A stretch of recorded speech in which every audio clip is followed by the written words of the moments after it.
Anthony Dugas, auteur du livre Valette 1832, un chef chouan dans la Vendée de Madame, nous a présenté son dernier ouvrage, abondamment illustré à l'Hyper-U de Valette.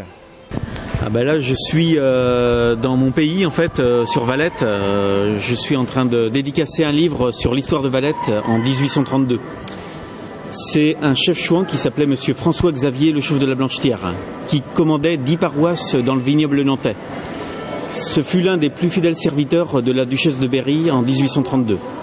Et il y a eu même des combats, le combat de la Hautière à Médon-sur-Sèvre, maintenant qui fait partie de Saint-Fiacre-sur-Maine, dont il y a eu quelques tués et quelques blessés. Donc c'est un petit combat qui a eu lieu pendant la dernière guerre de Vendée et dont je relate dans mon livre. Le lieu de l'histoire, ça s'est passé principalement à la Blanchetière, au château de la Blanchetière, en 1832. En fait, Monsieur Le Chauve de la Blanchetière était pourchassé par les agents de Louis-Philippe. Comme c'était l'un des plus fidèles serviteurs de la duchesse de Berry, Monsieur Le Chauve de la Blanchetière a aidé la duchesse de Berry à mettre Henri V sur le trône de France. Malheureusement, à l'époque, c'était Louis-Philippe qui descendait de la branche d'Orléans, en fait. Et donc, la duchesse de Berry était de la branche des Bourbons. Et en fait, le roi Louis-Philippe ne voulait pas que Henri V, le fils de la duchesse de Berry, monte sur le trône de France.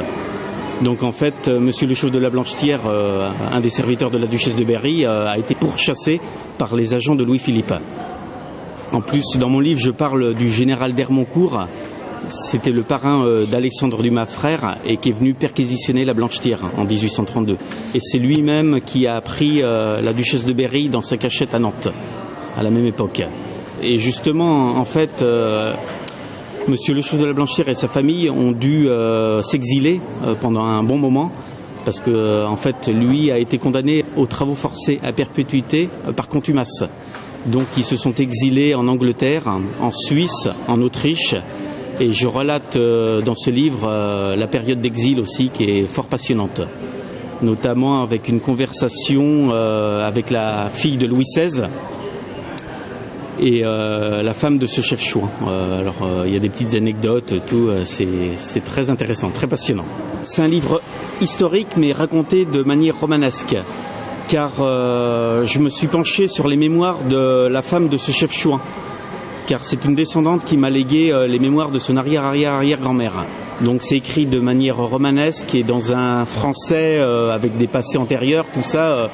C'est pas trop compliqué, mais ça fait sourire un petit peu. On a du mal maintenant à employer le passé antérieur, donc ça fait sourire un petit peu. C'est un véritable trésor. Notamment car c'est des documents assez rares et lorsque j'étais au Printemps du Livre de Montaigu, j'ai rencontré un grand historien parisien, Emmanuel de Varesquiel, qui a lu pendant le salon mon livre et il m'a dit que c'était fort intéressant car c'est rare d'avoir des témoignages comme ça maintenant en fait, parce que c'est vraiment des documents inédits qui ressortent 150 ans après. Alors ce livre est en vente dans les hyper librairies, épiceries du vignoble, du Nord-Vendée, dans les Mauges, à Nantes dans les grandes librairies et même aussi au-delà, à Paris même. Ouais. Et dans les éditions ? Les éditions Opéra, à Haute-Goulaine.